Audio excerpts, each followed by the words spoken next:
Hi, we're back talking with Abe Lee, and we're talking about foreclosures today. And right before the break, we were finishing up on judicial foreclosures, and I think Abe had a few more points to make on judicial foreclosures. Okay.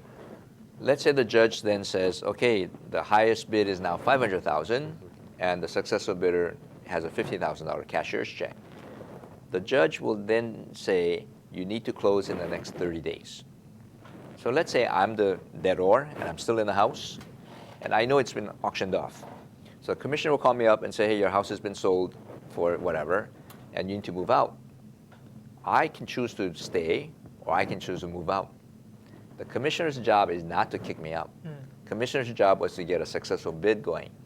So let's say I don't move out, and one of the bidder paid cash for it, the deal. When he takes title, the commissioner signs a deed, not me, because the officer of the court has an official authorization to sign the deed. So the debtor, me, cannot sign the deed. The commissioner does. So the new owner, comes to my house and says, hey, how come you're still here? And I say, I'm not moving. You have to take me out legally or illegally. Well, it's not an eviction notice anymore. It's an ejection notice, because eviction is for landlord-tenant code issues. Ejection is when I'm there illegally. So the new buyer can kick me out forcefully, illegally, physically, or he can then go to court and get the sheriff to kick me out, which might take another few months. So let's say when I know my days are numbered and I move out, but let's say during that time I take everything with me. The kitchen sink, the cabinets, carpets, fixtures, you name it, I take it with me, and the new buyer is stuck.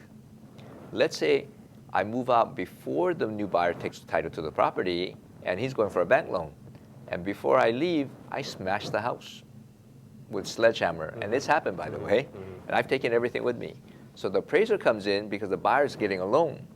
The appraiser goes in and says, hey, this is uninhabitable. Nothing's here. Abe's taken everything. So the appraiser will call the buyer will call the commissioner, and commissioner will say, hey, it wasn't subject to inspection.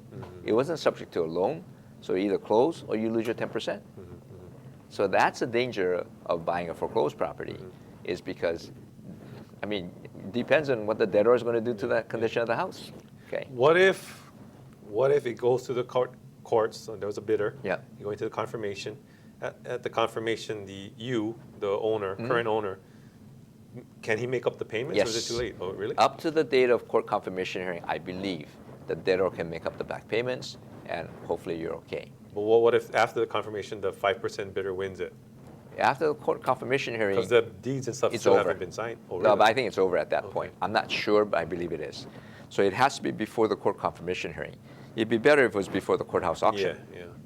But I believe that the debtor still has a right to make up the back payments. Now, once the new buyer has taken the deed or signed over the property, it's too late. And in Hawaii, we have what we call no right of redemption. In some states, the debtor has a year to go back and make all the back payments and get the property back. Even after someone's already bought it. Right. But in Hawaii, there's no right of redemption. Now, the only right of redemption is if your property is foreclosed because you didn't pay the property taxes. If you didn't pay the real property taxes, then the buyer or the new owner should wait a year to make sure that they don't do any improvements to the house or build a house on the vacant land, because the debtor could come back, make the back payments, plus 12% interest, and they now can take over the title. That's rare, though, for the property tax not to be paid, though, because obviously property taxes That's true. A lot cheaper than the mortgage. On Oahu, we don't have too many real property tax foreclosures, but if you go to the Big Island, where they have all those volcano land, oh man, you should see the list of foreclosures, because they're not paying the property tax. So they got tons of those once a year. They have the property tax foreclosure auctions. Okay, so the current owner can, up until the confirmation, I believe so. Yeah, right. Do all the payments, but then he's probably have to pay all the commissioner fees, court costs and everything back, right? Legal fees, etc. What do you do? Contact the bank, saying, "Hey, I got." No, I think he has to go to the court system at that. Well, he probably will go to the commissioner. Sorry, because it's a judicial foreclosure. So the commissioner will be told, "Hey, look, I got my back payments." Then the commissioner will talk to the bank, and the bank probably will accept it. And then, the debtor will have his house back. Now, when the commissioner signs off on the deed, all previous mortgages are extinguished. Okay. if there was a first, second, third mortgage, any debts that were held against that property, they're gone. Okay. The new buyer comes in with a clean title. Okay. Okay, we'll be back and we'll talk about non-judicial foreclosures. Abe, can you tell us about non-judicial Sure. foreclosures? We talked about judicial foreclosures in the past segment, but in non-judicial, after the first or second month of non-payment, the courts, the banks decide, you know what, we're not going through a judicial foreclosure process because it takes time and it costs money. They have to hire an attorney, they have to go to court, they have to pay a commissioner, and it takes much longer, maybe 8 months to a year to do a judicial foreclosure process. But in a non-judicial, they can go to auction probably in the second or third month of default. So if you look in the Sunday paper, usually Star Bulletin or Advertiser, you see classified ads in the real estate section that shows the foreclosure auctions. If you see power of sale foreclosures at the heading, it is a non-judicial foreclosure. If you see a commissioner listed at the bottom of the page or the ad, it is always a judicial foreclosure. That's how you can tell whether it's judicial or non-judicial. Power of sale, it's non-judicial. Commissioner, it's judicial. So let's say Countrywide or some mainland bank owns the mortgage. Then what will happen is the bank will usually, as a standard policy, use non-judicial process rather than judicial because it's faster. So nationally, because there's so many foreclosures going on, they just find it much faster and easier to go through a non-judicial. Oh, by the way, in a judicial, if there's a deficiency, like I owed $500,000 and it sold for $400,000, the $100,000 differential is called the deficiency. The banks could come after me in a judicial for that deficiency. But in a non-judicial, if there's a deficiency, the banks cannot come after you. As far as I know, the law was passed several years back that in a non-judicial foreclosure, there is no deficiency judgment. So it's much better for the debtor to go through a non-judicial foreclosure than a judicial, especially if they have other assets I see. or if they have income coming in.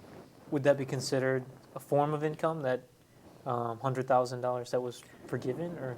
Yes, and there was a new tax law that passed that says that if you earn less than $100,000 or something a year, then that deficiency that was forgiven is usually a taxable event. But the IRS said, we're not going to collect from you. Oh, I But see. if you're wealthier, they collect. I see. If you're not as wealthy, they won't collect. Huh. And that law passed several years ago. You should check with their accountant on that one. So in a non-judicial, they run the ad. Usually they don't have an open house. And then they'll have the courthouse auction at noon, just like the judicial, except there's only one auction. Oh, And that's it. And usually no one comes to the bid because there was no open house. And the reason they don't have open houses is because the bank employee or the attorney representing the bank may not want to have an open house. I see. So is it the same process, like non-judicial, the bank decides to go through that route? They have someone come over to your house saying, hey, Simon, we're going to foreclose on you. Yes. No. You don't have to have someone serve you a notice. They're just sending you a notice. The Yeah. bank's sending you a notice, hey, we're going to foreclose. You missed a Correct. couple months' payments. We're going to Yeah. foreclose on you. We had a client that went through that process just recently. And the attorney representing the bank, I think it was a mainland lender, sent the letter. My client called the attorney and asked for a callback, never got a callback. And they had the auction, I think, this past week. Wow. So they asked me, what do I do? I said, well, if you don't want the deficiency judgment, I think you better sign the deed over. Because in a non-judicial, the debtor has to sign the deed. In a judicial, the commissioner signs the deed. So what if the debtor says, I don't want to sign? Yeah. Then they go through judicial foreclosure. Oh. But there might be a deficiency judgment.